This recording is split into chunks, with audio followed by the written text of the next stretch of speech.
तू हिरे माझा मितवा प्रेक्षकांनो, मालिका एका रंजक वळणावरती आलेली आहे। आता एका राजेशचं भांड तर फुटलेलं आहे, पण त्यानंतर आता इकडे एक एक करत वल्लरीचं सत्य समोर आणण्यासाठी स्वतः अर्णवचे काका पकडले जाणार आहेत। म्हणजे आता अर्णव आणि ईश्वरी ज्या वेळेला त्या मुळापर्यंत पोहोचण्याचा प्रयत्न करत आहेत, त्यावेळेला त्यांना एकच नाव दिसतंय आणि ते म्हणजे त्यांचे काका। कारण आता आधीपासूनच काकांना या प्रॉपर्टीवरती डोळा असतो आणि काकांचा या प्रॉपर्टीवरती असलेला हा डोळा लक्षात घेता अर्णवने त्यांच्याच मागे आता इकडे माणसं लावलेली आहेत। आणि ज्या वेळेला त्यांच्या मागे माणसं लावलेत आणि त्याच वेळेला काका तर या सगळ्यामध्ये इन्व्हॉल्व आहेतच, पण काकांना मदत करणारी दुसरी तिसरी कुणी नाहीये, तर ती वल्लरी आहे हे सुद्धा सत्य समोर आलेलं आहे। प्रेक्षकांनो, नक्की काय घडलंय, कसं घडलंय, काका पकडल्या गेल्यावरती वल्लरीचं भांड फुटल्यावरती नक्की काय झालंय? बरं, इतकंच नाहीये, काकांनी काय काय पुरावे दिलेत वल्लरीच्या विरोधात आणि तो एक व्हिडिओ राजेशने जो शूट केलेला तो एक व्हिडिओ, या व्हिडिओमुळे वल्लरी अशी काही अडकली गेले की त्यानंतर मात्र आता कोणत्याही बाबतीमध्ये वल्लरीला वाचण्यासाठी उपायच राहिलेला नाही। नक्की काय झालंय, कसं झालंय, सविस्तरपणे पाहू। इकडे आपण पाहतोय की घरातले सगळेच जण आता इकडे ईश्वरीचं खूप कौतुक करत आहेत आणि त्यामुळे आता इकडे ईश्वरीचं कौतुक करत असल्याने वल्लरीच्या हातामध्ये एक मोठं कोलीत मिळालेलं आहे। आणि वल्लरी या सगळ्यामध्ये आता इकडे नम्रताला उगाचच त्रास देण्यासाठी किंवा नम्रताला भडकवण्यासाठी ईश्वरी आणि नम्रता या दोघींच्या मध्ये आता कारस्थान करण्यासाठी ती आता खूप मोठं कारस्थान करत आहे।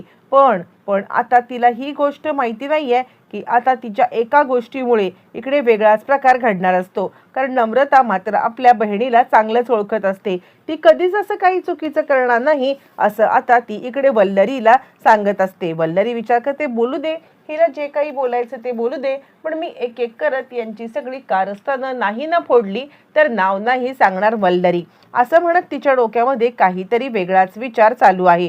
बरं, तोपर्यंत नम्रता ईश्वरीला भेट आणि ती ईश्वरीला सांगायला लागते, काय ग, म्हणजे मला सासूबाईंचं काही कळतच नाहीये, त्या असं का वागतायत? म्हणजे मामी मला आता सांगत होत्या की म्हणजे तुझ्याबद्दल तू आता अशा प्रकारे म्हणजे तू या सगळ्यामध्ये इकडे मला कामाला लावतेस, तू या घरामध्ये कशा प्रकारे सगळ्यांना आपल्या ताब्यात करून घेतलेलं आहेस वगैरे वगैरे त्या मला सांगत होत्या। आणि त्यावरती ती आता ईश्वरी सांगायला लागते, तुला माहिती आहे का ताई, अगं त्यांचं कामच आहे ते दुसऱ्यांना आता इकडे फूट पाडणं, हे करणं, हे सगळं त्यांचं काम आहे आणि म्हणूनच त्या दरवेळेला हा प्रकार करत असतात, तू नको लक्ष देऊ त्यांच्याकडे। यावरती ती म्हणते, नाही ग इशू, तुला माहिती आहे का, म्हणजे आता त्या ना प्रत्येक वेळेला काही ना काहीतरी करतच असतात, त्यांना या घरातलं चांगलं बघवतच नाहीये। म्हणजे ते याआधी अंजलीताईंचे कान भरताना सुद्धा आता मी ऐकलेलं आहे।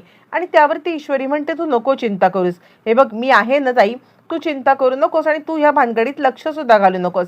हे बघ, मामी एकदम पोहोचलेली चीज आहे, तू उगाचच त्यांच्या आता वाटेला जाशील किंवा आता त्यांना काही बोलायला जाशील तर त्या अकांतांडव करतील आणि त्यानंतर त्या अकांतांडव करत त्या आता खूप मोठा गोंधळ करतील, त्यामुळे त्यांना कसं हँडल करायचं ना मी बघते, तू त्यांच्या नादी लागू नको। आणि त्यांनी माझ्याबद्दल आता तुला काही सांगण्याचा प्रयत्न केला ना तर फार काही लक्ष देऊ नको त्यांच्याकडे, मला नाही वाटत त्यांच्याकडे लक्ष देण्याची इतकी काही गरज आहे म्हणून, असं म्हटल्यावरती आता इकडे सांगायला लागते नम्रता, ठीक आहे ताई तू नकोची। नम्रता म्हणते, इशू ठीक आहे मी बघते काय करायचं। पण नम्रताच्या डोक्यामधून विषय काही जात नाहीये आणि ती आता वल्लरीचा विचार करते। तोपर्यंत वल्लरीकडे डोकं आणि वल्लरी आता विचार करायला लागते, नाही काहीही झालं ना तरी सुद्धा ह्या दोघी जणी एकमेकींशी इतक्या क्लोज आहेत ना, तर आता त्यांना आता धडा शिकवणं हे मला गरजेचंच वाटतंय। कसं करू, काय करू, तिला काही कळत नाहीये, पण तिच्या डोक्यामध्ये विचार मात्र चालू आहे। आणि त्याच वेळेला ती विचार करते की आता हा राजेशचा काटा तर निघालेला आहे, पण ही प्रॉपर्टी नावावरती करून घेण्यासाठी अजून मोठा अडथळा ती म्हणजे अंजली आणि अर्णव आहेतच। पण अंजलीला आता इकडे ट्रॉमामध्ये आहे, तिला अजून कसं ट्रॉमामध्ये टाकायचं, तिला या सगळ्यामध्ये अजून कसं घालून पाडून हे करायचं जेणेकरून ती स्वतःला संपवेल असं आता मी बघते। आणि त्यानंतर राहिला अर्णव आणि ईश्वरी, या दोघांचं काय करायचं ते पण बघते। वल्लरीच्या डोक्यामध्ये अनेक विचार चालू आहेत आणि ती त्या दृष्टीने प्रयत्न करत आहे। बरं, त्याच इकडे आता आपण पाहिलेलं आहे की सगळेजण काहीतरी डिस्कशन करत असताना मग आता इकडे अचानकपणे रूममधून धूरचा आवाज येतोय, वास येतोय काहीतरी, आणि त्यावेळेला सगळेजण खूपच पॅनिक झालेले आहेत. धूर कुठून येतोय, धूर कुठून येतोय म्हणून सगळेच जण इकडे तिकडे पाहत आहेत. आणि त्याच वेळेला धूर आता म्हणजे अंजलीच्या रूममधून येत आहे हे आता समजलेलं आहे. ज्या वेळेला धूर आता अंजलीच्या रूममधून येतोय हे कळल्यावरती मात्र आता धावत पळत सगळेजण अंजलीच्या रूममध्ये चाललेले आहेत.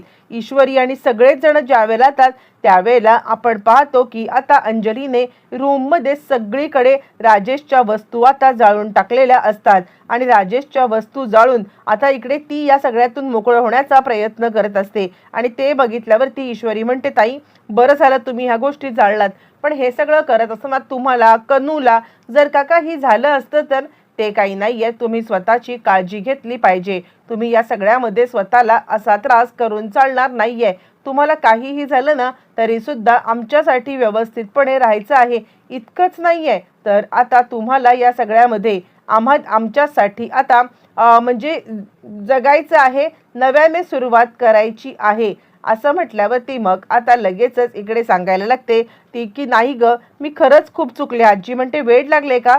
तुझ्या पदरामध्ये आता एक बाळ आहे आणि असं असताना तू आता त्याच्यासोबत म्हणजे तू असं नाही वागू शकत. काहीही झालं तरी सुद्धा तू या बाळाला आता या सगळ्यामध्ये म्हणजे हे जन्माला घातलेलं आहेस ना, मग मग आता काहीही झालं तरी तुला हे सगळं इकडे आणि सगळेच जण तिला समजवतायत आणि त्याच्यातून तिला बाहेर काढण्याचा प्रयत्न करतायत. सगळं जाळलेलं सामान सुद्धा आता ते बाहेर काढतायत. बरं, हे सगळं चालू असतं. वल्लरी मात्र आता एक शब्द असा बोलते की ज्यामुळे आता डॉक्टरांनी ऑलरेडी सांगितलंय की तिला कोणत्याही प्रकारचा ट्रॉमा आता लागायला नकोय.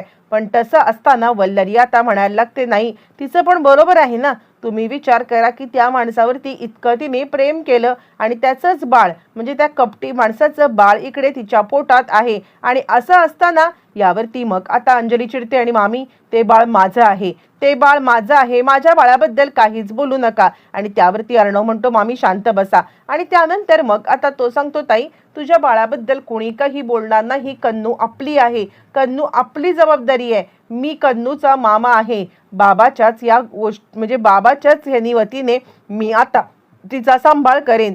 तू बिलकुल चिंता करू नको असं म्हणत ईश्वरी सांगायला लागते, हो ताई कन्नू आमची आहे आणि आम्ही कन्नूला किती प्रेम करतो तुम्हाला माहिती आहे ना. मग आता तुम्ही अजिबात चिंता करू नका असं म्हणत कसं बस तिला आता झोपी घालून हे दोघं जण बाहेर आलेत.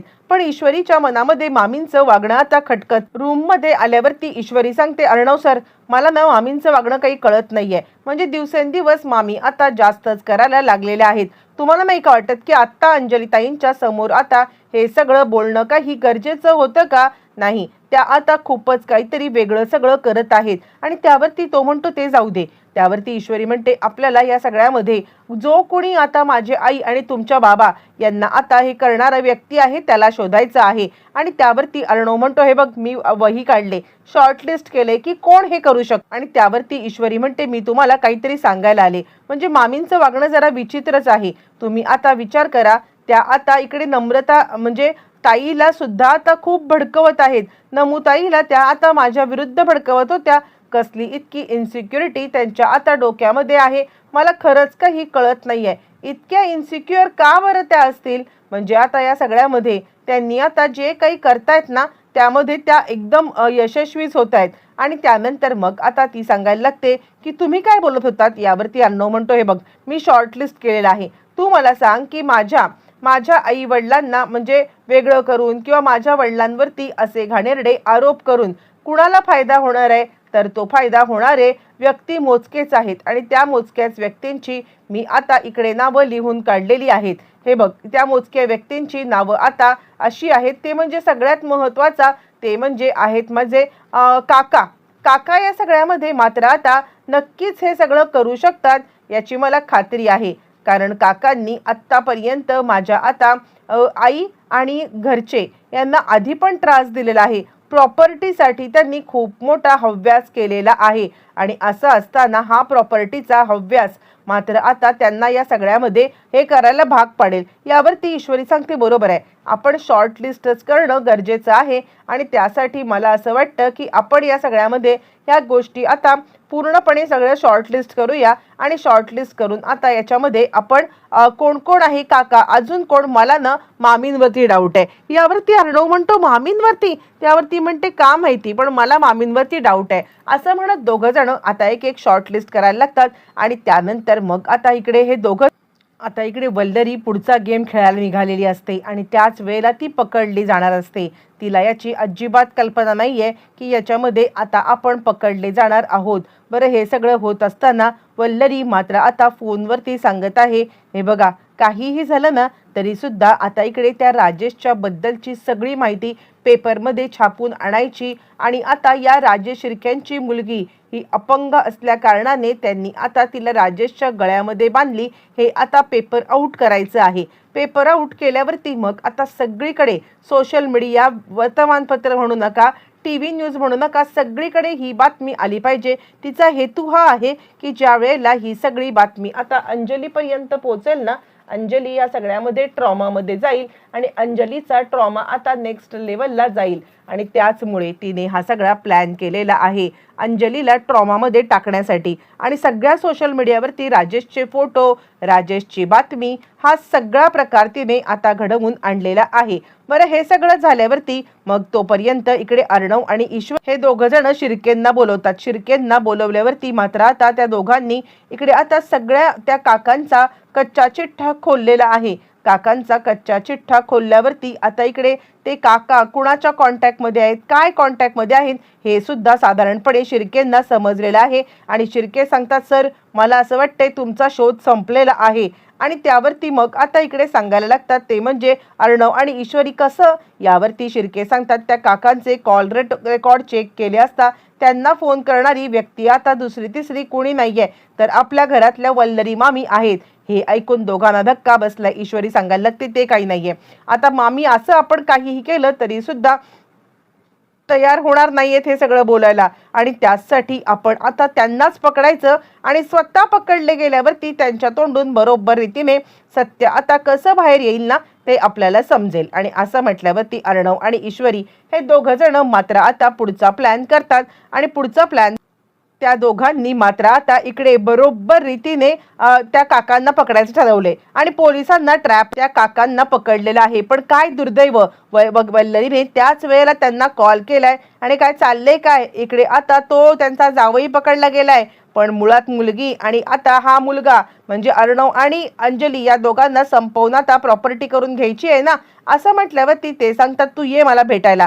नेमकी मामी तिकडे आता भेटायला जायला आणि त्याच वेळेला पोलीस आता धाड टाकायला एकच गाठ पडत आणि आता पोलीस त्यांना पकडते। अर्णव सांगतो पकडा, यांनीच माझ्या बाबांना हे करण्यासाठी आता इकडे ती बाई पाठवली, म्हणजे त्या बाईला पाठवलं होतं माझ्या बाबांना आणि माझ्या आईला वेगळं करण्यासाठी, याच माणसाने डाव रचला होता। पण त्याच वेळेला समोर असलेल्या वल्लरीला पाहून आता ईश्वरी सांगायला लागते, मामी अहो तुम्ही आणि तुम्ही इथे काय करताय? यावरती वल्लरीची ततपप व्हायला लागलेली आहे आणि वल्लरी या सगळ्यामध्ये पुरती अडकलेली आहे आणि त्यानंतर मग आता तो सांगतो म्हणजे तुम्हाला माहित नाहीये का की हाच आहे तुमच्या घरचा भेदी, तुमच्या घरच्या भेद्यानीच हा सगळा प्रकार केलेला आहे। असं म्हणत मात्र आता त्यांनी असा काही मोठा गौप्यस्फोट केलेला आहे की त्यानंतर सगळेच जण आता गडबडलेत आणि सगळेच जण गडबडून त्यांनी आता इकडे वल्लरीचं भांडं सुद्धा फोडलेलं आहे। एका झटक्यात सगळ्या गोष्टी उघडकीला आलेल्या